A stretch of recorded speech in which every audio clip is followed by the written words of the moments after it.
Hello, I'm Toby Hadoke, and I'm going to try and find the joy in every single episode of Doctor Who that a friend of mine challenges me to watch, and I'm going to guess what they like about it too. Hi Toby, thanks very much for asking me to be a part of this. It should be a lot of fun. My name is Tom Salinsky. I'm a writer, podcaster, corporate coach, and I've picked as my story The Time Warrior. A story I think is the perfect story to show a new Who fan who's never seen the classic series before. It's the first story for Sarah Jane Smith. We get to see the Doctor through her eyes. It's the first story featuring the Sontarans. It's the first pseudo-historical, something which is a big feature of the new series, celebrity historicals, but we hadn't seen them in the show before. I think it is a great story. It's one of my favourites. I fell in love with it the very first time I saw it.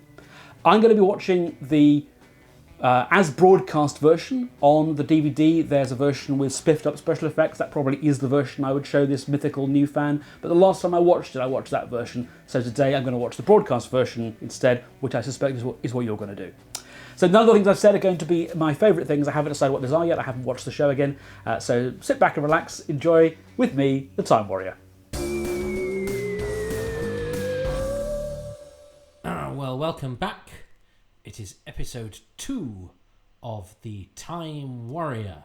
And what I will have just played you as the intro to this episode is the introduction to it from my special guest, who, as you heard, is Tom Salinsky. I'm delighted that Tom is doing what no one has done before. He is watching the episode, as I'm just about to, and then giving his instant reaction to camera into his microphone, depending on whether you're watching or listening. So we get his sort of immediate hot take. So he's doing what I'm doing, which is really interesting and a bit of a change from what I am used to. So we've come hot off the heels of both of our favourite things. Tom and I have chosen the same thing for episode 1, which is very exciting because it means that I stand a chance of winning. I've never won. At the time of recording this, I have never won this podcast by guessing more of the favourite things of my guest than I don't guess. So anyway, let's see if we are in accord for episode 2, which is going to start in 3, 2, 1, now. So, yes, I started talking about this title sequence, which was a bit of a shock to me in episode 1, but then it was over. Because I had no idea that you saw the whole of Jon Pertwee, which is still a bit of a culture shock to me. I expect the Doctor's face in the titles. I don't expect the Doctor's legs. And because these are a sort of halfway house, between the famous Pertwee titles and the definitive Tom Baker titles that use some elements of this Pertwee title sequence, I've never quite settled into it, and it's a shame because it's a good sequence, but it's quite busy, isn't it? And I know for a lot of people it's a favourite because it's got all the great things of that Baker sequence, but the addition of Jon Pertwee's legs, which is enough to sell it for some people. I just noticed there Pertwee gives a nod. The Doctor gives a nod as if to say, yes. I knew it, a Sontaran. Yes, Jeremy Bullock, who I mentioned briefly last episode, who at the time of recording has very recently passed away. I've just put out my memorial video that I do at the end of every year. I do an in memoriam that takes me all year to put together. So it's always delightful when someone gives it a thumbs down because, well, it's not really for me, so I'll wipe the smile off somebody's face who's worked for hours on a thing. Don't start getting... But really, if you don't like a video, just don't do anything. Just go somewhere you do like. I know I'm inviting trouble by doing this, because somebody will go, oh, well, I'll do that now to be funny. It's terrible, because that cuts deep. It really does. It ruins your day. Okay. Well done, people who like ruining people's day. Anyway, but we've all done it. I've reviewed things. I actually look back now at things I've reviewed and go, why did I do it? Why was I so keen to go, oh, and I'll point out what's wrong with this. That'll teach that skilled professional who worked for hours on a thing and maybe had to make a compromise because time was short. And I've just gone, but and actually, it's one of my regrets. Actually, I was asked to review stuff for Doctor Who magazine, and I did, and I sort of wish sometimes, because I'm just a kid who loves Doctor Who, being asked to do something for something is so keen. And so, wow, what, me write for Doctor Who magazine? Yeah, I was writing reviews, setting the world to right, saying what was wrong with Doctor Who stories for years. Now I can do it. And I sort of wish I hadn't really. No, because I didn't put my opinions. I'm just not sure that the world needed them, and that's just what didn't need my opinion of what was definitely the best program on television at the time and some of the best Doctor Who at the time. But if there was a bit I didn't like, I pointed it out, which is another reason to do this and be positive. Just because I think it's better to be. I'm not blind to the fact that the world is a dark place and full of things that aren't very good, but I don't know. I think it's better to try and leave a positive impression. And it's very. Anyway, I've talked to. Well, I didn't mean to go on a segue. I was talking about Jeremy Bulloch. And I made a lovely video that took a lot of effort and a lot of heart.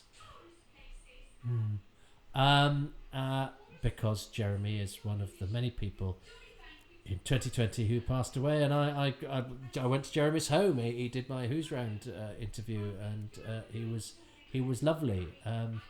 He was a funny chap. He's not what you expect, because he played Boba Fett. I don't know. I think Jeremy Bulloch is quite a. I thought was quite a and when you see pictures of him, he's got sort of a bit of handsome leading man about it. So when I saw him in things like this, and he was quite light voiced and he had quite sort of sing song, I was like, oh, that's not what I was expecting at all.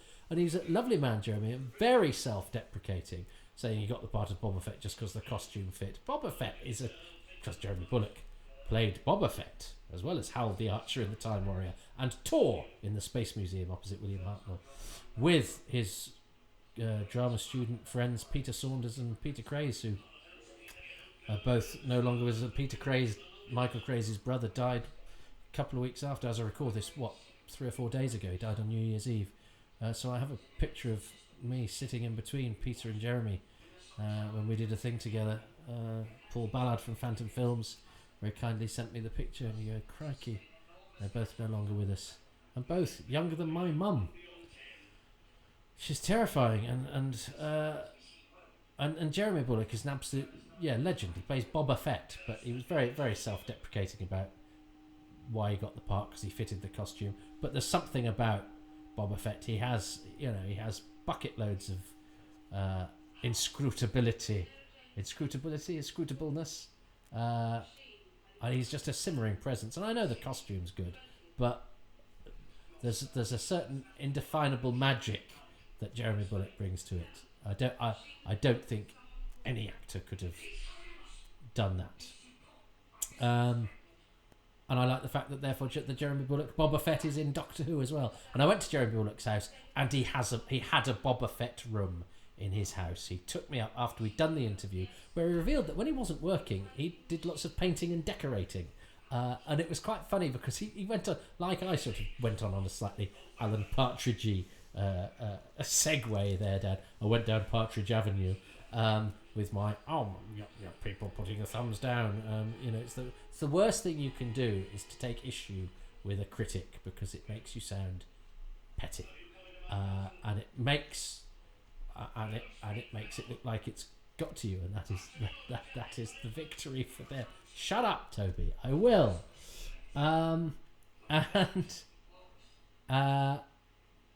But Jeremy was talking about painting and decorating, and he said he did. He went down Partridge Avenue, where sort of go, and then sometimes people, these women would say, the woman would say, oh, and you haven't done that skirting board properly. Oh, well, madam, I think it's fine that you brought your dog back in from the walk and you hadn't dried him, and then you let him go up against the skirting board, and he got quite sort of pernickety. I'm suddenly going, Boba Fett is being a bit like a bit of a sort of a bit partridgey about his painting and decorating business, because he's a very skilled painter and decorator. That was it, because we were talking about what he did, when he wasn't acting. I thought he might say, I helped the mate in a shop, but he actually was a skilled and took his painting and decorating very seriously, and got annoyed with customers who were twats and remembered them 20 years later. All things that I would do. I wouldn't remember any of the houses that went well. I'd remember the woman who annoyed me because she didn't dry a dog from the walk and then blamed the skirting boards on me. But anyway, after that, dear Jeremy, there he is, took me up to his Boba Fett room, where he had every piece of Boba Fett merchandise available, from a full-size Boba Fett to a Boba Fett electric guitar, Boba Fett watch, a female Boba Fett. And here he is about to get his head chopped off by John J. Carter. And Steve Brunswick, again, you could tell. Steve Brunswick's the one with the sort of fur shoulders. He will peak. We will get peak Brunswick in episode 3. But he looks good, Jeremy Bulloch. He looks like Robin Hood, doesn't he? And he's in Robin of Sherwood as Edward of Wickham. So he was around. He was part of the furniture. But as I say, I was quite surprised when I got to this to find that sort of sing-song lilt that he has, much higher register than I thought. But he totally looks the part. You'd have him as Robin Hood, wouldn't you, Jeremy? And he was. And because he was quite self-deprecating, he's much funnier than he would give himself credit for, I think. But behind that, I was just wearing the costume. He was an utter gentleman. He was funny. He was also funny when he was talking about painting and decorating, when he didn't mean to be funny. But that's okay, and I'm not being mean when I say that. I will point out my own folly equally quickly, but he did amuse me. It stuck with me, the fact that anyway. So I'm not pleased. I'm speaking with love. He was very, very decent with his time. Picked me up from the station, allowed me into his home, his beautiful home, his lovely wife too. Talked so lovingly of his grandchildren as well. So nothing about his career bothered him at all. He was really happy to talk about it. But because some actors would, some actors having played Boba Fett would go, the thing about Boba Fett was that it was my idea to do this. Or he just went, well, look, Boba Fett's amazing and an icon, and it's not really much to do with me.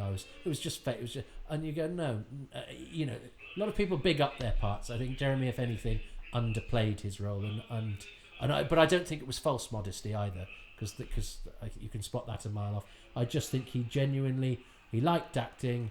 He did loads of really interesting stuff, but he loved his grandchildren, and I really liked him, and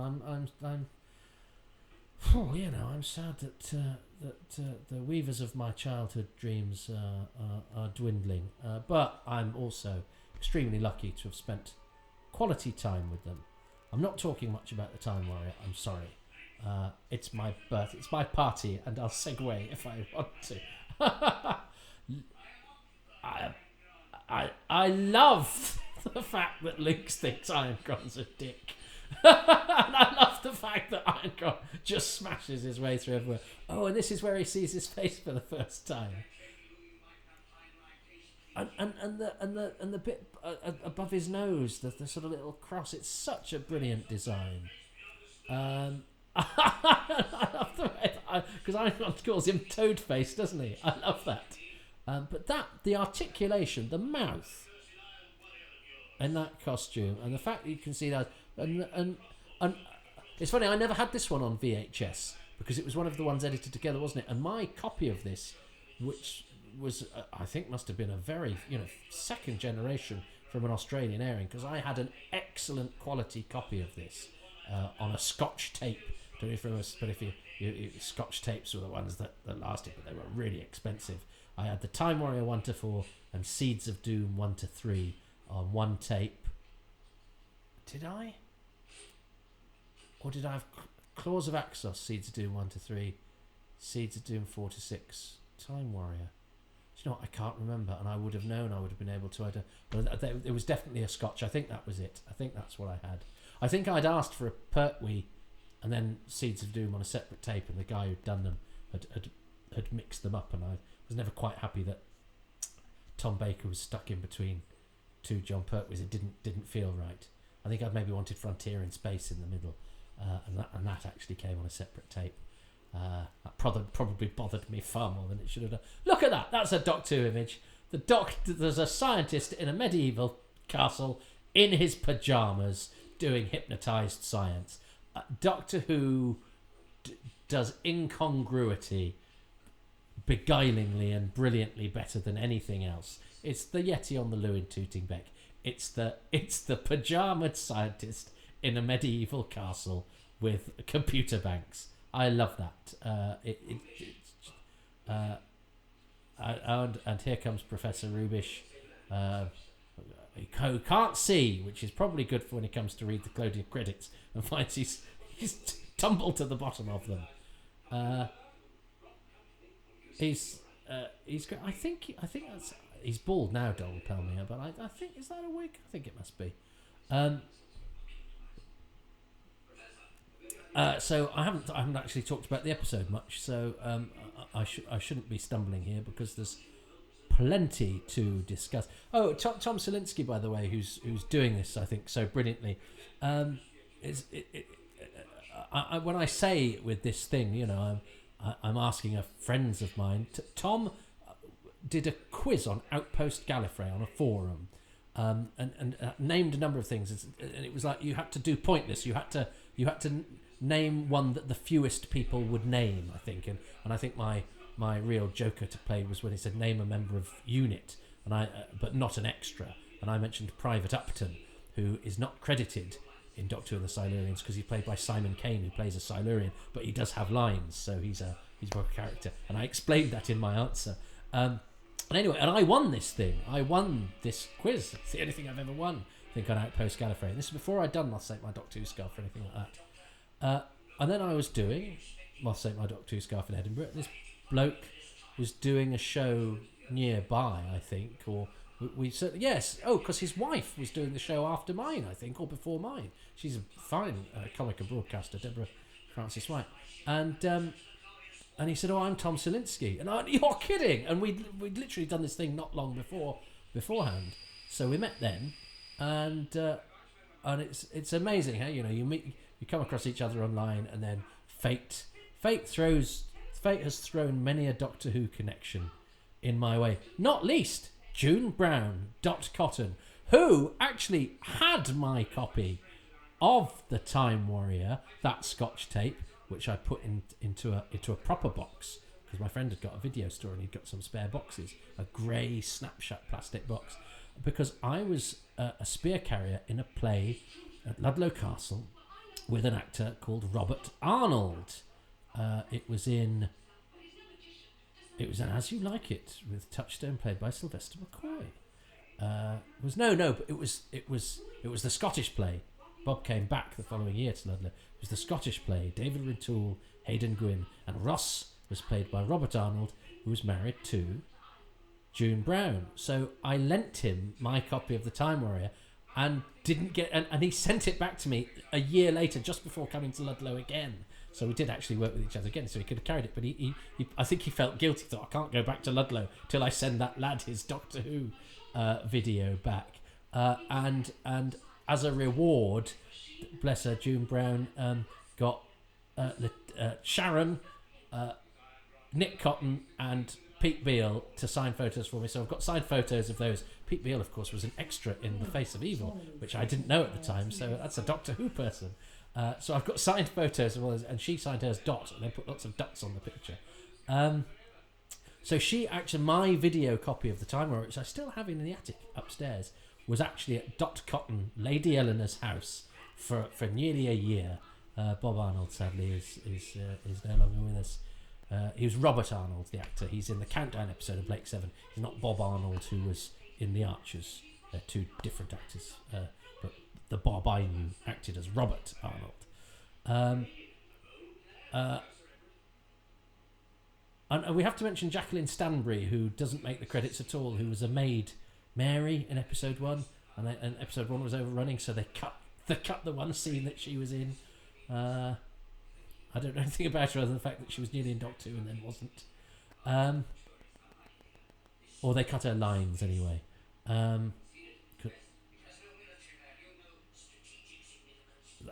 I think Lynx is such a convincing creature. He stands in quite a sexy way. I don't know, and I'm a totally heterosexual man, but I think there's something about the way that Lynx holds himself that's quite. It's the one leg forward and one leg slightly back, and maybe it's the leather costume. Maybe that's it. Says me in my. I'm wearing my birthday shirt and a rather garish kerchief. I was given many, and I will learn to love them all. He's got hairy ears. He's got Dennis Healy's eyebrows. I love that because they're real and they don't draw attention to themselves. The designer's not going, oh, look at this. The designer is augmenting it with clever little touches. And I believe the skin. I believe that is skin. And the mouth. You get a performance. And it's a brilliant performance. And he invests the creature with a real personality. And he's got... I talked about this when we did Sontaran Experiment. He's an Australian who's doing RP. And so it means it's a slightly compromised diction. My ship's frequency. So, it's which makes it unique. Because it's this weird synthesis of the two. And it's a neat idea, isn't it? I mean, it's weird. I don't quite buy the idea that you haven't got enough. You're not quite equipped to take off, but you are equipped to travel, or at least, to travel forward in time with enough solidity to be able to snatch some scientists. It seems to me, if you have that technology, that this plan is sort of unnecessary. But I don't care. I only say that just because I otherwise I'd talk about John Pertwee's green jacket. It doesn't bother me that the plot doesn't quite hang for me in a way. Because what it gives us is this wonderful sort of parallel storyline of Lynx arming these two idiots and their stupid men with gradually more advanced weapons. So that's quite a wheeze for the story. That is quite a wheeze. You have the robot knight. Whose arms are clearly coming out of his sides, not his shoulders, because he's tall. It's clever, and now he's giving them guns and the sort of fascination that Lynx has with this sort of little war game that he plays, that he doesn't do with any sort of glee, which I like. Sometimes villains can enjoy themselves too much. To him, it's a sort of it's a diversion. He's not particularly enjoying himself, but he says it would amuse me to think of Ango. But he's not a cackling villain.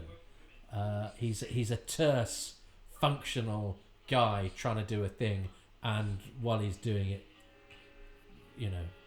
has this sideline in arming thickos.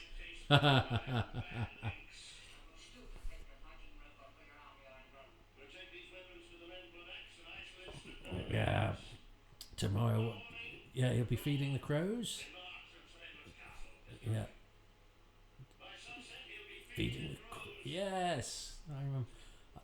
I always worried about things like that. The fact that behind Sarah and Hal, is obviously white studio backdrop because they can't put the sky in or whatever a background in, but it was televisual grammar. You knew what they were driving at and you accepted it. I'll be saying that sort of thing till I'm blue in the face, so it's almost totally redundant. So yeah, thanks for listening to that thing that I've just said that I then immediately followed up by saying it was pointless. That's the other thing is, of course, this is January the 2nd. I mean, it doesn't really count as January the 2nd anymore when I'm recording this. So yesterday we found out that John Bishop, who I've known for about 20 years and gigged with for 20 years, is now part of Doctor Who's rich history. It's really weird now watching the show where, people I've rubbed shoulders with, people I know. I mean, he texted me afterwards when I texted him, are now part of this thing that, for all my involvement with, I've never actually been in. So it's a strange and bittersweet experience. I'm delighted for John. He's a top fella, and one of the best comedians I've ever worked with. He's such good comic, and he's an earthy and very natural actor, which I like, which I think Doctor Who needs in its companion figures, because they ground the drama. And we've got a new companion in this. That's clearly not John Pertwee in this rather nice long shot that director Alan Bromley, who again I haven't mentioned, and the episode has finished. Poor old director Alan Bromley. Oh gosh, I didn't talk about the episode then much, but I have to just trust my instincts, don't I, and just go with whatever's on my mind. I went up Partridge Avenue. That's right. Hal, Jeremy Bullock, Eleanor June Brown. Gosh, she must be in her 90s now, mustn't she? Is she? Oh, as is Donald Pelmere. So Mark Boyle, Kronos himself, is the fighter ranger. And yes, Peckforton Castle, just up the road, it's been a great location. I like all these. Everyone gets a single credit, a single caption credit. Alan Bromley, I must tell you about him next week. But in talking about that and getting slightly distracted, and having played my... I've got to now try and pause the episode 3. Having played my Lynx Joker, I think much of what I talked about then was Lynx. So what in that... Well, I mean, it's going to be a bit boring, isn't it? But I think it's going to have to... am I just going to do the characters? But I mean, I love Irongron and Bloodaxe. I loved Irongron's reaction to seeing Lynx's face. So you also fare across us. Have we had that? Have we had the line where because of course I talk through it. I have to, which means it's very difficult for me to sometimes pick up on everything. I know Irongron has that lovely line where he describes the Doctor as a long-shanked rascal with a mighty nose. Which Terence Dix always said that people quoted him as being a brilliant, typical Robert Holmes line, but Terence said it was actually one of his. And that wouldn't surprise me, because Terence is a much funnier writer than he's given credit for. We always know him as the genius script editor, and we know Robert Holmes is capable of the most brilliant and funny lines, but Terence is funny too.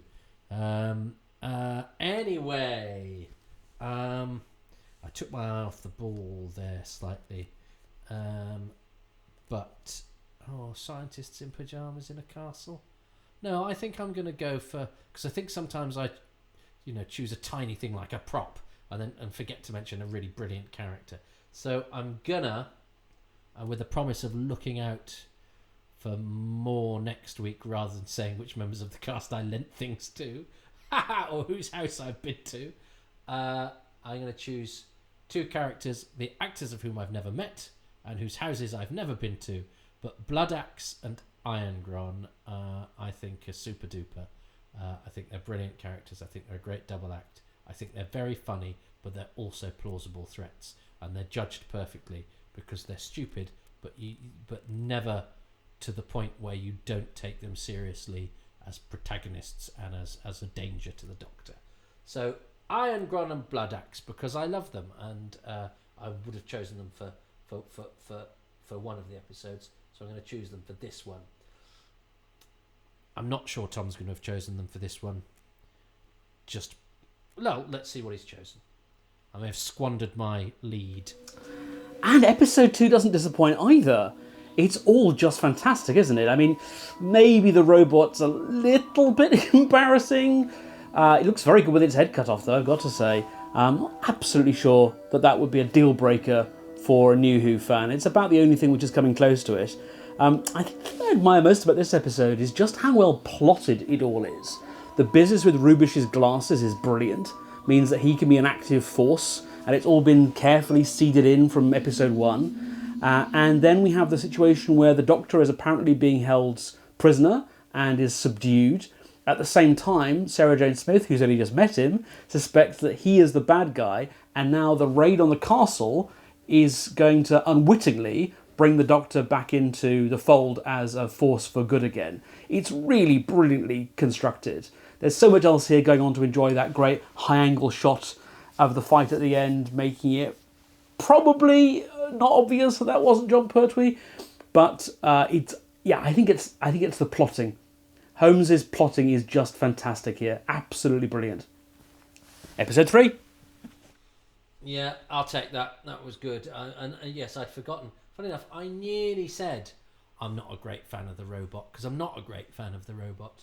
And I wish I had now, because it would show that Tom and I are still very much in accord. It is the one, I think, weak point for me. And I think it's because his arms are clearly coming out of his sides and they built his shoulder up. That means that they can chop his head off. It's actually an efficient and smart piece of costuming to pull off the trick of chopping his head off. Anyway, it just does flap about a bit. And it moved, yeah. Anyway, this is the accentuate the positive thing. I just thought it was interesting that the one thing I'd have put as a chink in the armour of the Time Warrior is the guy in armour. But I'll take the plotting, and I forgot. Yes, the thing where Sarah actually, it is a nice wheeze that Sarah thinks the Doctor's up to no good, and the whole thing they're doing now is they're not rescuing him; they've come to capture him because they think he's a baddie, which is a brilliant sort of almost farcical thing. But I didn't choose that. I chose Iron Gone and Blood Axe, so it's 1-1 to me and Tom. And I'm getting tired, but I can't miss the opportunity to watch episode 3 tonight. You won't get it. It makes no difference to you. You will get that on the next episode. So for now, thanks very much, but do join me when I release the next episode, which is the last episode of Doctor Who to be broadcast before I was born. So there's a thing. I'll see you next time. Ta-ta.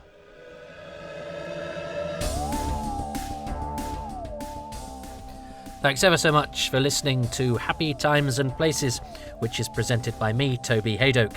My special guest this time around is Tom Salinsky, who you can find on Twitter at Tom Salinsky.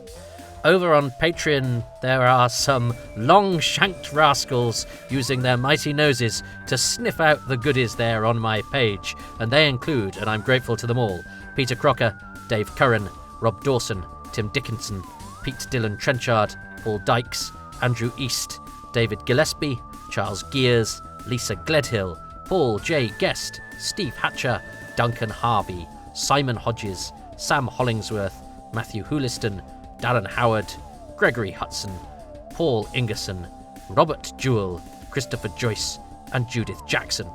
The music for this podcast is by Dave Gates, and the podcast artwork by Dylan Patterson.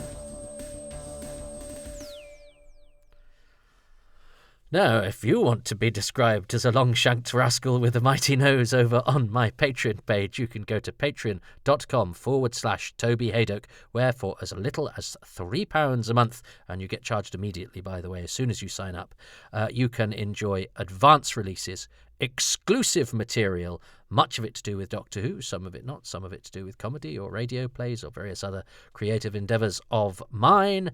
And you can also qualify for a badge if you're on one of the higher tiers. But generally, even the bottom tier gets access to all of the material, just not the badges. I got to lure the big coin with something.